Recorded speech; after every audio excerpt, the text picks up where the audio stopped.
दोस्तों, आज बहुत सारे क्रिश्चियन ऐसे हैं जो अंतिम समय में न्याय के दिन जब आएगा तो उन्हें स्वर्ग के राज्य में प्रवेश नहीं मिलेगा, क्योंकि वे लोग उस लायक है ही नहीं। हो सकता है आज ये वीडियो देखकर बहुत सारे लोगों को बुरा लगे। दोस्तों, याद करें, यीशु मसीह ने कहा था कि उस दिन बहुत सारे लोग मुझे कहेंगे, प्रभु मैंने तेरे नाम से क्या नहीं किया, और मैं कहूँगा, कुकर्मियों, मैं तुझे नहीं जानता। दोस्तों, आज हम देख सकते हैं कि बड़े बड़े क्रूसेड हो रहे हैं, मीटिंग्स हो रहे हैं, बड़े बड़े सभाएं हो रहे हैं। लगातार यीशु मसीह पर विश्वास कर रहे हैं अनेकों लोग, और इससे क्रिश्चियन लोगों की संख्या लगातार बढ़ते ही जा रहे हैं। इन क्रूसेडों, मीटिंगों, सभाओं में बार बार एक शब्द बोला जाता है कि विश्वास करो मसीही पर, believe in the name of Jesus. लोग, दोस्तों, मैं भी इस बात से सहमत हूँ और विश्वास भी करती हूँ कि केवल यीशु मसीह पर विश्वास द्वारा ही उद्धार मिलता है और उद्धार का कोई दूसरा मार्ग है ही नहीं। लेकिन पहले ये जाने कि विश्वास का मतलब क्या है और आपके चरित्र व्यवहार में विश्वास किस तरह दिखता है। क्या आपका विश्वास आपके व्यवहार चरित्र में दिखता है या नहीं। दोस्तों, प्रेरित याकूब ने कहा है, याकूब का 2:26 में, जैसे देह आत्मा बिना मरी हुई है, वैसे ही विश्वास भी कर्म बिना मरा हुआ है। दोस्तों, अपने जीवन के फलों के द्वारा ये दर्शाना कि मैं यीशु मसीह पर विश्वास करता हूँ, तो ये बात बिल्कुल ही गलत है, क्योंकि जो इंसान यीशु मसीह पर विश्वास करता है, उसका विश्वास उसके काम, उसके व्यवहार में दिखता है और उसके हर गतिविधि पर उसका विश्वास छलकेगा, यानी यीशु मसीह का छवि उसमें दिखेगा। और अगर कोई है जो विश्वास करता है पर उसके जीवन में कोई फल नहीं है, यीशु मसीह का छवि नहीं है उसमें से नहीं छलकता है, यीशु मसीह का कोई भी बात उसमें नहीं दिखे, तो आप खुद ही समझ जाए कि आप कैसा इंसान है। आप विश्वासी है पर कैसा विश्वासी है। क्योंकि दोस्तों, यीशु मसीह के समय में भी बहुत बड़ी भीड़ यीशु मसीह के पीछे चला करता था, और वहाँ उस भीड़ में कुछ लोग यीशु मसीह से चंगाई पाने को आते थे, कुछ लोग चमत्कार देखने और कुछ अपना भूख मिटाने आते थे, और कुछ लोग ये जांचने आते थे कि वाकई में यीशु मसीह बड़ा बड़ा काम करता है या नहीं। दोस्तों, लूका 14 में हम देखते हैं कि जब यीशु मसीह के समय में जब खुद यीशु मसीह ही प्रचार करते थे, तो उनके समय में भी ऐसे लोग थे और यीशु मसीह ने उनके बीच बड़ा फर्क किया। लूका 14 का 25 और 26 पद में लिखा है कि जब बड़ी भीड़ उसके साथ जा रही थी तो उसने पीछे फिरकर उनसे कहा, यदि कोई मेरे पास आए और अपने माता पिता और अपने पत्नी और बच्चों और भाइयों और बहनों वरन अपने आप को भी अप्रिय न जाने, तो वो मेरा चेला नहीं हो सकता है।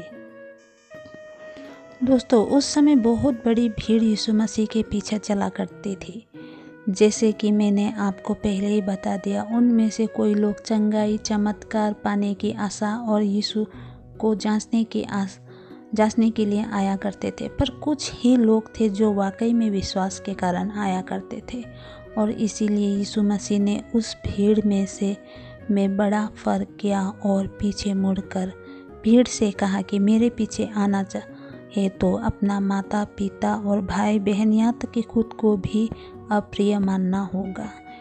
यहाँ पर मैं एक बात बता दूँ कि आज के दिन में अगर कोई किसी मीटिंग, क्रूसेड मीटिंग या चर्च में भारी सभा में हो या चर्च में हो जमा हो जाए, तो पास्टर, रेवरेंड या फिर फादरी या फिर भविष्यवक्ता बड़ा ही गर्व से कहते हैं कि मेरे यहाँ इतने लोग इकट्ठा हुए थे, मेरे चर्च में तो इतने मेंबर्स हैं, मेरे सभाओं में तो इतने लोग इकट्ठा होते हैं। दोस्तों लूका 14 अध्याय का 26 पद में यीशु मसीह ने कहा कि मेरे पीछे आना है तो माता पिता भाई बहन और खुद को अप्रिय जानो। इसका मतलब ये नहीं कि आप अपनों से नफरत करो। इसका मतलब ये है कि आप अपनों का प्यार और यीशु मसीह के साथ के प्यार में फ़र्क करो। आप अपनों के प्रियता और यीशु मसीह के प्रति में प्रियता में फ़र्क रखो। दोस्तों आपका अपनों के प्रति प्यार में और यीशु मसीह के प्रति प्यार में बहुत ही ज़्यादा फ़र्क होना चाहिए, या ये कहे कि आपका प्यार यीशु मसीह के प्रति अपने परिवार से भी ज़्यादा होना चाहिए और कोई भी सांसारिक वस्तु से ज़्यादा प्यार यीशु मसीह के प्रति ही होना चाहिए। दोस्तों यीशु मसीह हमारा विश्वास है और हमारा विश्वास हमारे परिवार से बढ़कर है। हमारे जीवन में हमेशा प्राथमिकता यीशु मसीह को देना चाहिए। हमसे यीशु मसीह का आज्ञाकारिता होना चाहिए और ये ही फल यीशु मसीह हमारे जीवन में हमसे चाहते हैं। याद रखें दोस्तों, यीशु मसीह हमेशा हमसे हमारे लिए ही भलाई के लिए ही चाहते हैं। उन्हें अपने लिए कुछ नहीं चाहिए। स्वर्ग का राज्य और उद्धार भी हमारे लिए ही है और बिना फल के हमारा जीवन किसी काम का नहीं। विश्वास से ही फल फलेगा और फल से ही उद्धार पाओगे और स्वर्ग के राज्य में प्रवेश भी। दोस्तों याद रखें, मैं विश्वासी हूँ, मैं क्रिश्चियन हूँ, मैं विश्वासी हूँ बोलकर या मानकर चलने से कुछ नहीं होने वाला।